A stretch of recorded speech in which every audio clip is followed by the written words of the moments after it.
Good morning. আমাদের উত্তরবঙ্গ ভ্রমণের তৃতীয় দিন সকালবেলা আপনাদের স্বাগত। কালিম্পংয়ের আর্কেডিয়া গেস্ট হাউস থেকে কীরকম কাঞ্চনজঙ্ঘা দেখা যাচ্ছে সেটা একবার দেখে নিন। এখন সকাল 5:30, তো 5:30টার সময় কাঞ্চনজঙ্ঘার রূপটা একবার দেখুন।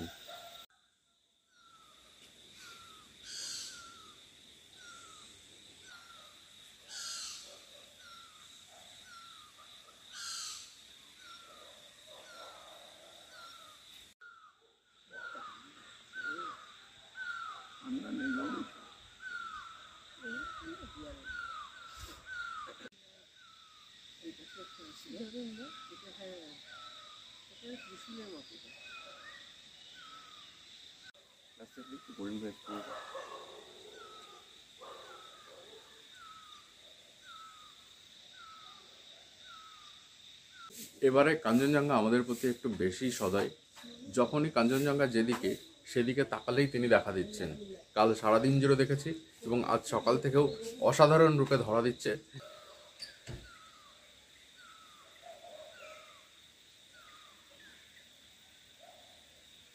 এখন বাজে সকাল 9টা। ভোরবেলা অসাধারণ কাঞ্চনজঙ্ঘায় সূর্যোদয় দেখার পর এবার আমরা বেরোচ্ছি কালিম্পং শহরের যতগুলো ট্যুরিস্ট স্পট আছে সেগুলো ঘুরে দেখার জন্যে।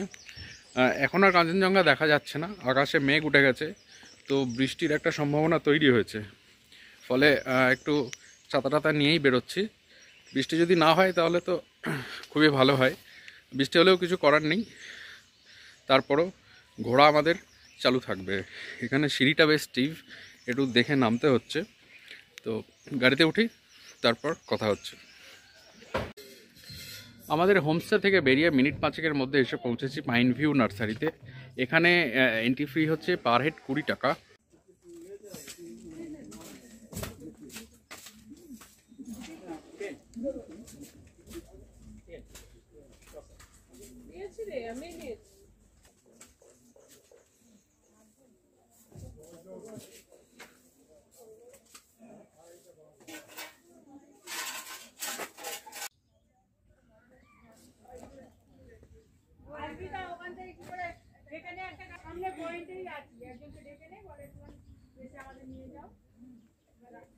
ভেতরটা অসাধারণ, বিভিন্ন রকমের ক্যাকটাস। এই ধরনের ক্যাকটাস আগে কখনো দেখিনি। ছবিতে দেখেছি, কিন্তু একদম সামনাসামনি চোখে দেখা একটা অন্যরকম ফিলিং। দেখুন একবার, কি অসাধারণ দেখতে। এইগুলো তো পুরো বাঁদরের লেজের মতো লাগছে।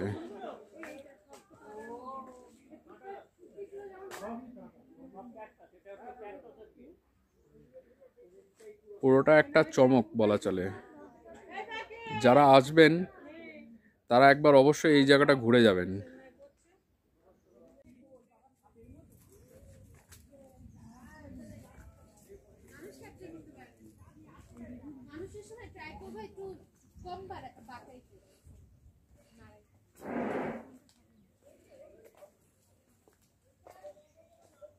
এখানে থাকারও ব্যবস্থা রয়েছে, এর ভেতর হোমস্টে রয়েছে।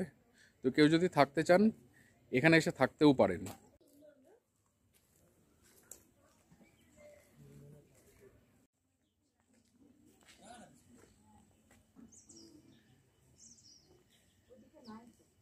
$20 টিকিট, কিন্তু পুরোটাই পয়সা উসুল। দারুণ একটা জায়গা, অনেক কিছু জানার আছে, অনেক কিছু দেখার আছে। এই ধরনের জিনিস সাধারণত আমরা দেখতে পাই না যারা কলকাতায় থাকি বা ওই সমতল ভূমিতে থাকি। পাহাড়ে এই ওয়েদারেই সম্ভবত এই রকমের ক্যাকটাস, এত বড় বড় ক্যাকটাস জন্মানো সম্ভব।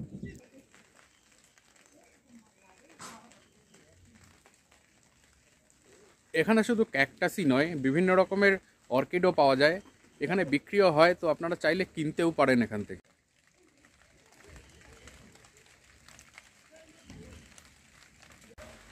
সকালবেলা ওরকম ঝকঝকে আকাশে কাঞ্চনজঙ্ঘা দেখার পর এখন পুরো আকাশ মেঘে ঢেকে গেছে, ঝিরঝির করে বৃষ্টিও শুরু হয়ে গেছে। তো বাকি দিনটা যে কীরকম কাটবে আমাদের বুঝে উঠতে পারছি না, কারণ অনেক কিছু দেখার আছে। সবে মাত্র একটা পয়েন্টে এসেছি, এবার বাকি জায়গাগুলো কিভাবে দেখব দেখা যাক। বৃষ্টি কতটা হয়, কতটা জ্বালায় আমাদের।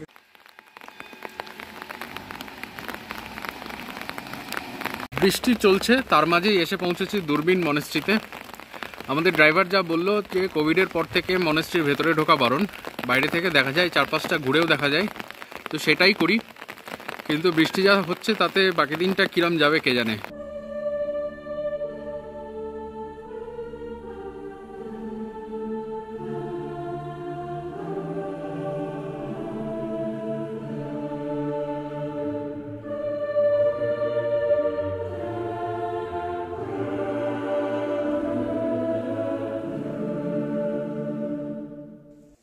মনেস্ট্রির ফ্রন্ট ডোর বন্ধ, কিন্তু সাইডের একটা দরজা খোলা, সেদিক দিয়ে ভেতরে ঢুকেছি।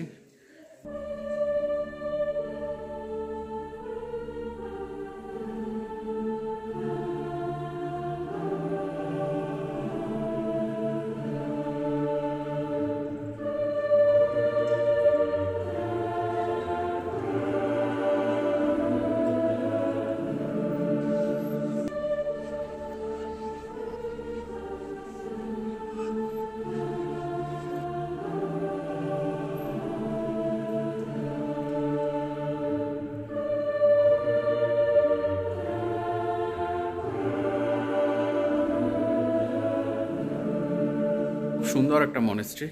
আমি বহু মনেস্ট্রি দেখেছি যেখানে দেওয়ালে যে পেন্টিংগুলো থাকে সেগুলো কিরকম আবছা হয়ে যায়, রং চটা হয়ে যায়, কিন্তু এখানে পেন্টিংগুলো ভীষণ প্রমিনেন্ট। তাছাড়াও চারপাশটা ভীষণ গোছানো, খুব সুন্দর। অ্যাটমসফিয়ারটাও ভীষণ ভালো। এমনি মনেস্ট্রি অ্যাটমসফিয়ার ভীষণ ভালো হয়, কিন্তু এখানে যেন একটা এক্সট্রা কিছু রয়েছে।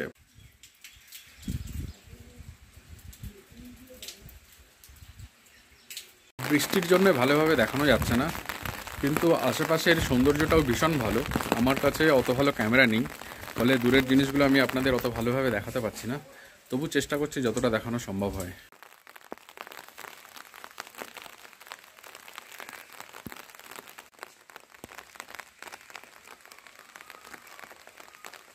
বৃষ্টির মাঝে আমাদের দূরবীন মনেস্ট্রি দেখা শেষ। এবার রওনা হব পরের গন্তব্যের উদ্দেশ্যে, মর্গান হাউস এবং গল্ফ কোর্স। কিন্তু বৃষ্টিতে কতটা কি হবে বলতে পারছি না। মনেস্ট্রি দেখে এবার এসে পৌঁছেছি মর্গান হাউসের সামনে। মর্গান হাউসে ঢুকতে দেয় না, বাইরে থেকেই দেখতে হয়। মর্গান হাউস হচ্ছে ভারতবর্ষের one of the most haunted place, এই নামেই খ্যাত, কিন্তু এটা পশ্চিমবঙ্গ ট্যুরিজমের একটা প্রপার্টি। তো একটু দেখুন ছবিটা।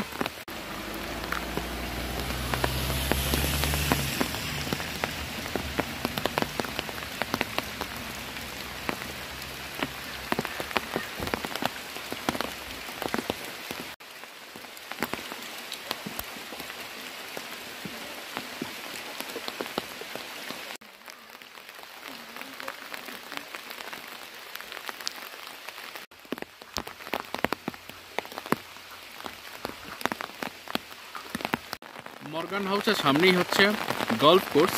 তো আমরা এখন হেঁটে হেঁটে গল্ফ কোর্সে যাচ্ছি, মাথায় ছাতা, অঝোরের বৃষ্টি। এখানে একটা আর্মির ক্যান্টিন আছে, সেখানে একটু কফি টফি খাবো এবং গল্ফ কোর্সটা দেখব। এই গল্ফ কোর্সে একসময় প্রচুর বাংলা সিনেমার শুটিং হতো, এখন আর গল্ফ কোর্সের ভেতরে যেতে দেয় না, এইখান থেকেই দেখতে হয়, এই ঘেরা জায়গা থেকেই।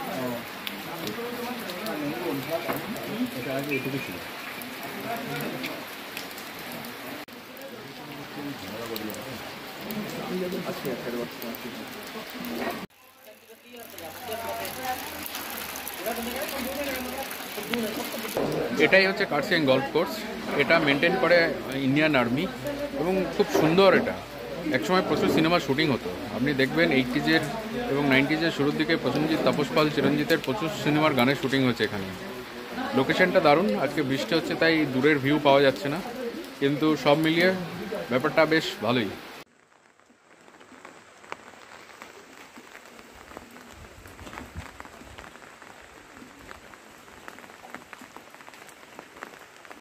গল্ফ কোর্স থেকে এসে পৌঁছেছি ডেলোতে।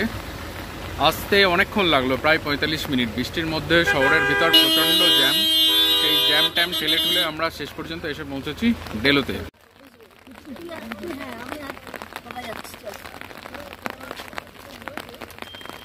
বৃষ্টির মাঝেও ডেলোতে বেশ অনেক লোক এসছে। এখানে তো গাড়ি পার্কিং করতেই সমস্যা হচ্ছে। ডেলোর কী কারণে বিখ্যাত সেটা সবাই জানি, ডেলোর কেলো নিয়ে বেশি কথা না বলাই ভালো, কিন্তু সেই কেলোর জন্যই ডেলো আজ এত হিট, সেই জন্যই প্রচুর মানুষ এখানে আসেন।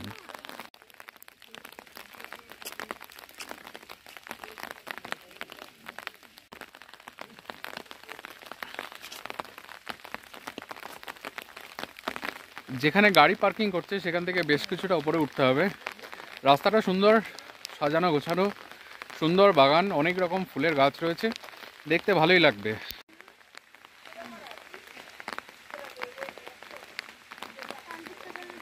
আমার পিছনে এই হচ্ছে ডেলোর সেই বিখ্যাত বাংলো। আপনি চাইলে এখানে থাকতেও পারেন, এর জন্য অনলাইনে বুকিং করা যায়। বেশ ভালো, সুন্দর জায়গা।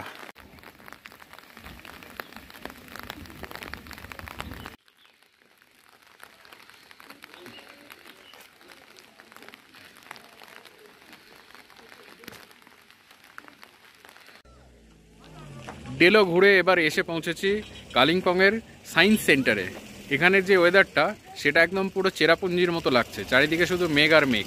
আর ঝিরঝিরে যে বৃষ্টিটা ডেলোতেও হচ্ছিল সেটা এখানেও হচ্ছে, তবে তীব্রতা একটু কমেছে।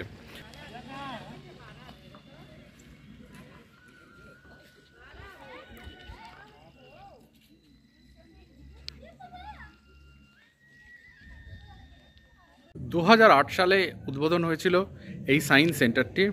এর ভেতরে সায়েন্সের বিভিন্ন রকম জিনিসপত্র রয়েছে, মূলত ছাত্রছাত্রীদের কথা ভেবে তৈরি করা।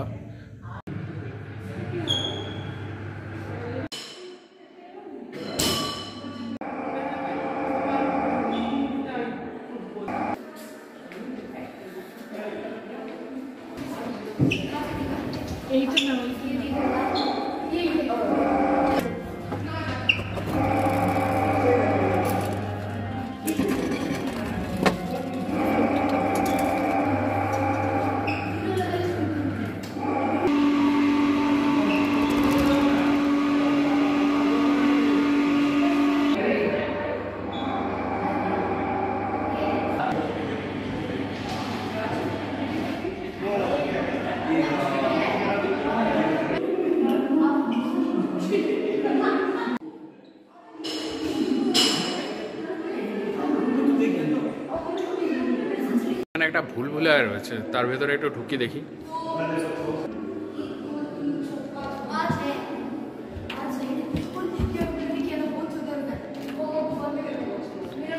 বেশ মন্দ না, দারুণ লাগছে। চারিদিকে শুধু আমি আর আমি।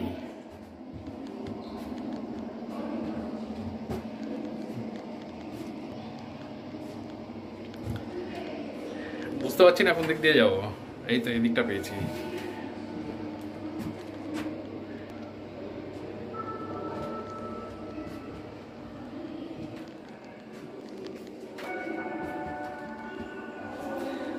বেরিয়ে গেছি। এই দেখুন কতগুলো আমি।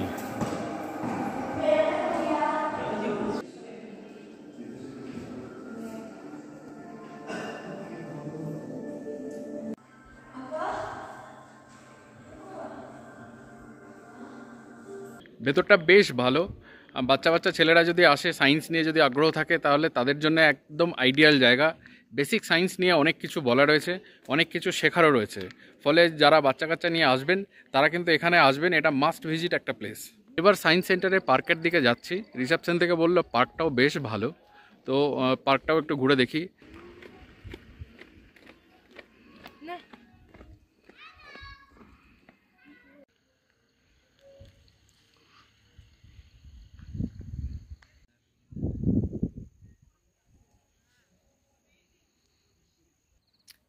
এখানে একটা টেলিস্কোপও আছে, তো একটু টেলিস্কোপে চোখ লাগিয়ে দেখি কি দেখা যায়। টেলিস্কোপে কিছুই দেখা যাচ্ছে না, পুরোটাই ঘোলাটে।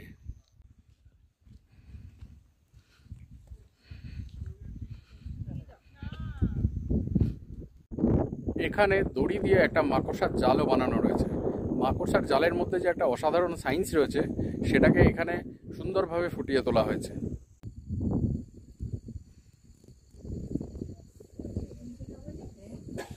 এখানে একটা ছোট্ট পার্ক রয়েছে যেখানে ডাইনোসরের বিবর্তন দেখানো হয়েছে। ডাইনোসর আস্তে আস্তে কীভাবে ধ্বংস হয়ে গেল সেটা সুন্দরভাবে ফুটিয়ে তোলা হয়েছে এই পার্কের মধ্যে।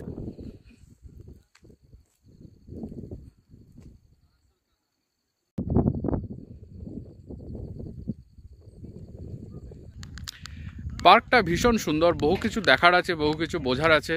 সায়েন্স নিয়ে যেরকম আছে সেরকম ডাইনোসর নিয়েও ইন্টারেস্টিং বহু কিছু আছে। কিন্তু আজকে যা ওয়েদার, যেভাবে মেঘ এসে ঘিরে ফেলছে, তাতে বেশিক্ষণ এখানে থাকাটা মুশকিল।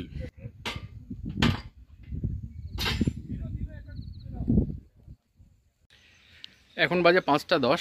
আমরা ফিরছি আমাদের হোমস্টেতে। সারাদিন ঘোরাঘুরি বেশ ভালোই হলো, কিন্তু তারপরও 2-3টে পয়েন্ট বাকি থেকে গেছে। বৃষ্টির জন্য সেগুলো আর যাওয়া হয়ে ওঠেনি। পরেরবার অবশ্যই সেসবগুলো আপনাদের দেখাবো। তো আজকের পর্বের এখানেই শেষ। আগামীকাল দেখা হচ্ছে। আগামীকাল আমরা এখান থেকে যাব হচ্ছে শিলিগুড়ি, সেখান থেকে কলকাতা। বন্দে ভারতের টিকিট রয়েছে আমাদের। তো সেই পুরো জার্নি আপনারা দেখবেন। ততক্ষণ ভালো থাকুন। Good bye.